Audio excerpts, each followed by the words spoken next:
In this video, I'll show you exactly what you can do with a camera package that cost me less than $350. I bought this camera package for under $350 US, including shipping. And in this video, I'm going to show you guys how to create a cinematic sequence with it to prove to you that you don't need expensive equipment to create something epic. This is the Panasonic Lumix G7, a mirrorless 16 megapixel micro four thirds camera that came out in 2015. It shoots 4K up to 30 frames per second and 1080p up to 60 frames per second. It has a mode dial with the typical things that you'd expect for photography, but it also has a custom mode button, which I'm very happy to see on such an old camera. Panasonic clearly thought about the videographers of the world with this camera because there's even a dedicated record button on the top of the camera. The lens we've got on here is the Lumix 14-42 f3.5 to 5.6 variable aperture zoom lens. It doesn't have a super low f-stop, but it does have a fairly decent zoom range and an adequate f-stop range. Now you guys know how I feel about variable aperture lenses, but having multiple focal lengths is definitely an advantage that we can utilize. I'll be utilizing what the camera and lens are capable of to create a cinematic sequence to show you guys what you can do with a pretty limited camera. Is it that limited though?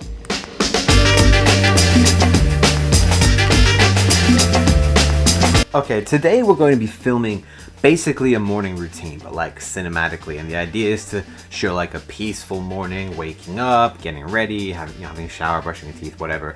And then ending it with kind of making a coffee. There's gonna be four scenes is the idea. And we're gonna get started with, I haven't done my hair today because, well, the first shot will be me waking up. And a great thing about these Micro Four Thirds cameras is that they are super light. So it's really easy to put it up here on a C-stand and just hang it up over the bed. And now that the camera is set up where we want it, we're gonna start introducing some lights so we can really shape how these shots look.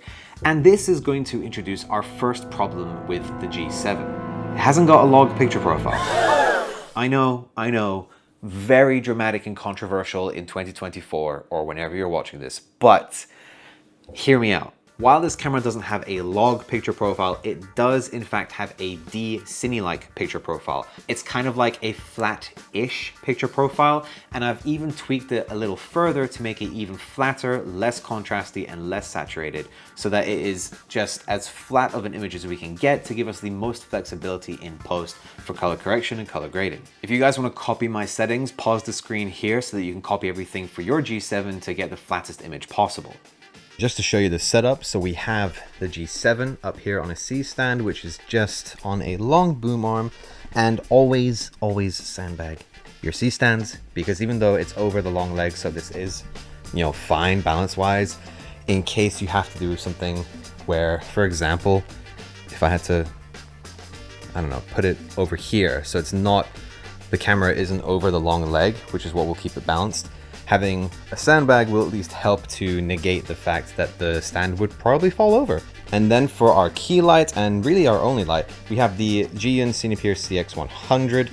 This is a nice bi-color light. And what I've done is I put some cinefoil on the front of the hood thing that comes with it, reflector thing that comes with it. So we get just a nice slit of light. It's not as directional as I'd want it to be. I kind of wanted it to look like it's coming through curtains. But I'm just working with what I got here, and that's what I got. Let's actually shoot the shot, and we're gonna get a couple of variations. I'm gonna make use of the zoom lens, and we'll get like a wide and a close-up, and yeah, just see what kind of nice shots we can get.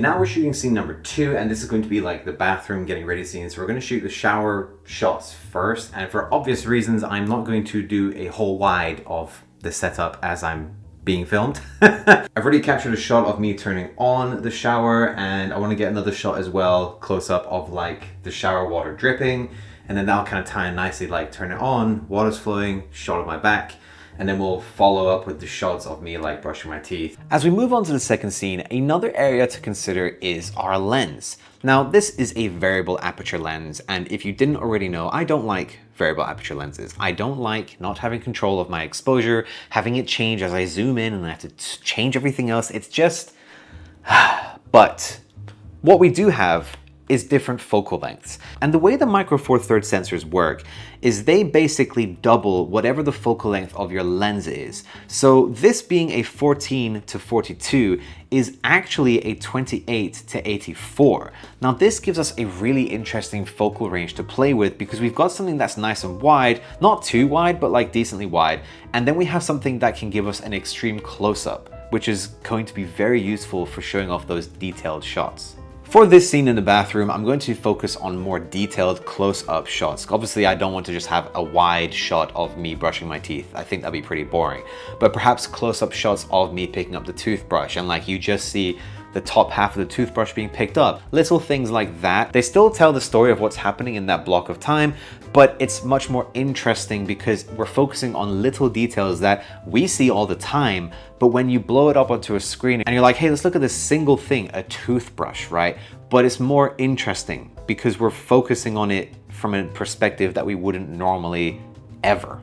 A toothbrush is just a toothbrush. That's pretty boring, but before we get started, let me walk you through the setup for this scene. So, what we've got here is a C-stand that is holding up a Quasar Science Q-Line LED tube. I think this is the 4-foot variant of the tube, and it's like bicolor as well, so it's got like 3 color temperature modes we can switch between, which is like daylight, a warmer one, and then like a warmer one. And then we just got the camera set to 25mm, which is giving us a 50mm full frame equivalent, because I kind of want like just, you know, more focused type shots really. So we're going for a lot of close-up shots here. One area I am a little bit concerned with when filming this scene is the variable aperture. I know I'm going on and on about this, but the reason it bugs me is because your exposure changes whenever you zoom in. Your f-stop increases as you zoom in more. So even though I'm at a 42, I'll be at a what is it? f6.3, I think it is, which with compression is not too bad. But for me, what matters most is that it makes exposing my image just a little bit more tricky. So to help manage this a little bit easier, I'm only going to use the end of my focal range, 42mm, which is an 84 full frame equivalent once. And this is for just a very specific detailed shot that I want. Every other shot, I'm going to try to keep around medium to close, so the exposure will be a little bit more consistent and I won't have to do as much as I'm doing each shot. I'm going to keep it between 25 and 30 just for that convenience. Should work.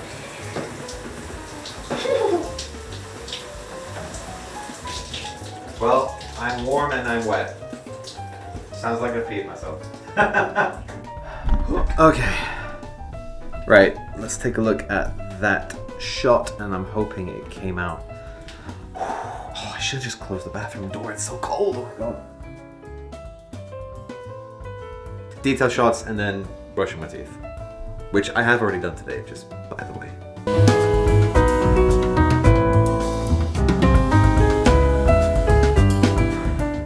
So I wasn't too sure about this kind of setup, but I'm actually really liking it. And one thing I'm doing when I'm using this camera is actually utilizing manual focus just a little bit more than the autofocus, because the autofocus is contrast based, it's a little bit older, it's still decent. Like for photos, it's great. For video, it's like just on the slower end, but it's on the faster end of contrast based. So I'm actually pretty impressed with that. For me, I'm just wanting to set it manually because then I know that where I'm going to be is definitely going to be in focus. This is kind of a cool shot. I wasn't sure if it would fit like over the sink, but like that's pretty cool, you know? Clever little, you know, always look for different perspectives, as many perspectives as possible. You want to, when it comes to shooting a scene, you want to show as many little details as possible to help build the environment that your viewer is in. Before I move on from scene number 2, I want to share a quick little lighting tip with you guys.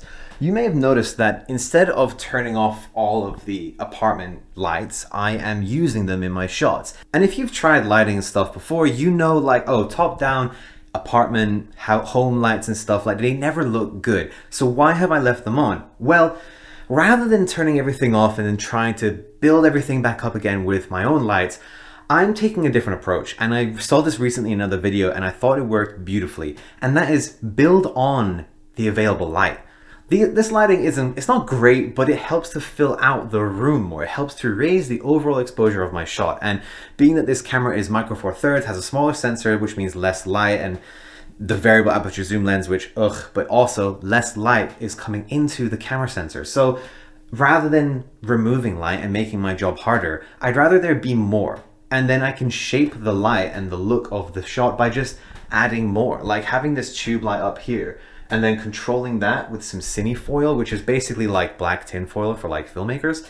It really does help to just add more to the scene. I'm creating contrast because I'm introducing a brighter source light into the room than what's actually available. But these little lights on the ceiling, they just help to raise the overall exposure. So rather than removing everything, I'm just adding stuff and having those lights be brighter than the available room light. It's helping to create that contrast that I want for my shots.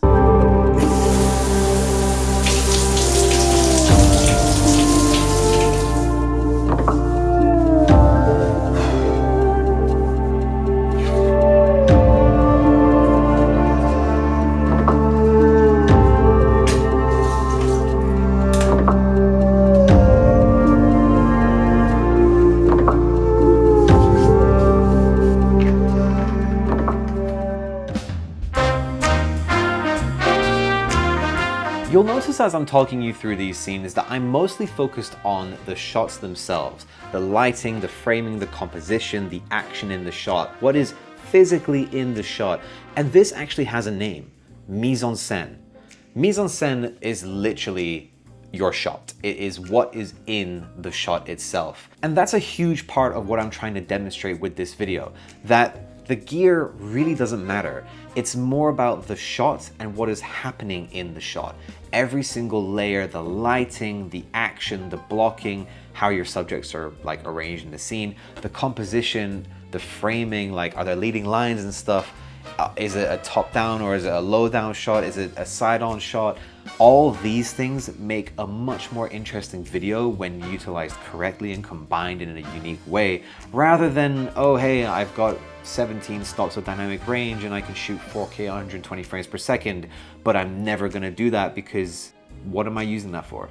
I realize that may not be true for literally everybody. It kind of depends on what you do, but like if you're just looking to shoot some cool videos, you don't need 4K 120. I don't have it, never been a problem. With all that said, it's time for scene number 3, making a coffee. Coming back to the mise en scène for a bit, the first shot we're going to be filming of scene number 3 is me walking through the hallway, but I really want to add a lot more depth to this shot, and we're going to do that through the use of lighting. Now this is a relatively simple thing, walking through my hallway, pretty simple shot to capture as well, but we can make it look a lot more interesting by playing around with the lighting. So what I'm going to do here is have the light shine through the door, and I'm going to use the door to shape the light with hard edges, so we get that sunlight peeking through sort of look, and at the same time I'm going to add a bit more light to the scene overall to kind of show there's more light coming into the rest of the apartment, and this light is coming from that part of the apartment that already has light coming through it.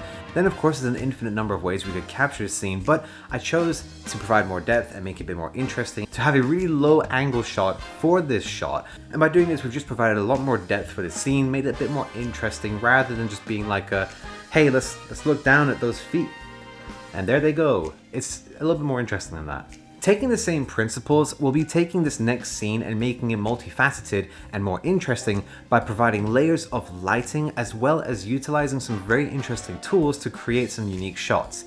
That sounds really vague, but I'll show you what I mean. This is a magic arm clamp from SmallRig.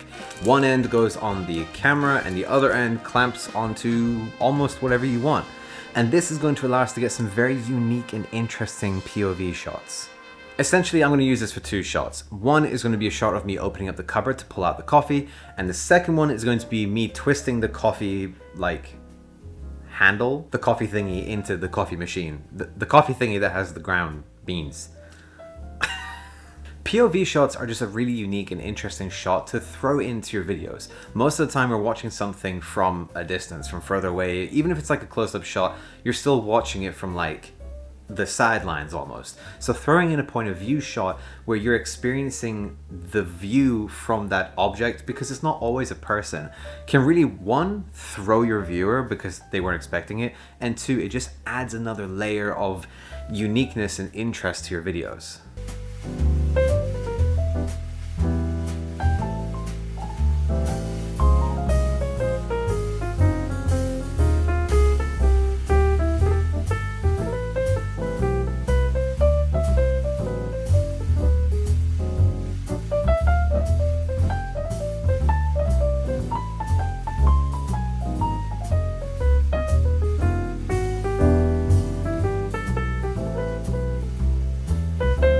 So a nice little lighting tip where you can kind of cheat a little bit when it comes to tight shots. We've got our main lights set up, right? We've got the key, another bit of fill, another bit of fill here. But for this tight shot here, my cupboard's very dark, right? If I cover the light I'm using. And a little trick that I can use to kind of cheat is, because it's so close up, well, I mean, this was the angle here. No one really knows that I've placed another little light just to the side here, just to add a bit more fill on my face so that you can actually see me easier. And it still looks like it belongs and matches the rest of the scene. That's the key thing. Match the direction of the light where your key light is coming from whenever you want to do these little cheating lights here. So little tip for you guys when you want to do your little close-ups and maybe the light is looking a little bit too dark.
now for the final shot. This one. So I'm actually recording this on my birthday. I'm 29 years old today. And in celebration of that, for you guys, I'm gonna give you guys a present. And that's going to be a 50% off discount code for the entire store. We're gonna call it MCKC B-Day. That's the code, 50% off everything. And for the rest of this year, 2024, if you're watching this later, sorry, the LUTs for this camera that I'm making that will be used in this video, so you'll have seen them already, I will be giving away completely for free. And afterwards, they'll just be like, cheap? I don't know. This video was a lot of fun to make. I did the usual stuff I do when it comes to making a video. You know, I thought about the framing, the lighting, how to create it, what different tools I can use. But do you know what I didn't think about once? was how limited I am by the camera. Yes, this camera has its limitations. I really wish it had a log picture profile, for example, but hey, do you really need 4K 120 log 10-bit 422 color, the bleeding edge, the best, highest frame rates, the highest? No, I don't think you do. To create something beautiful and cinematic, I think this is enough. For a thing that is a decade old, this thing holds up pretty well, and if anything, I look forward to trying out a new lens on this.